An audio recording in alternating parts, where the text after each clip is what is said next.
Hi friends, welcome to my YouTube channel. మేమైతే తెప్పారపాడు శివాలయంకి అయితే వెళ్ళాము. గుడిలో ఉన్న దేవుళ్ళందరినీ దర్శనం చేసుకుందాం రండి.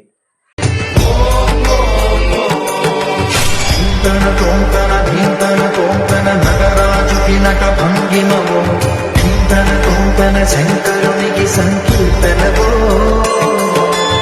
ఈశ్వరుడే అనునిత్యం తనలో తలచుకునే ఓంకారమువో శివ హృదయం కలిగించే ఆ పంచాక్షరివో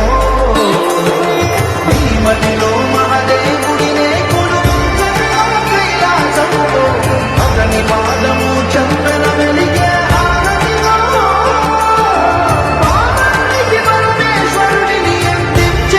దర్శనం అయినాక మేమైతే అన్నదాన సత్రంకి అయితే వెళ్ళాము. చూడండి మా వాళ్ళు అన్నం ఎలా తింటున్నారు.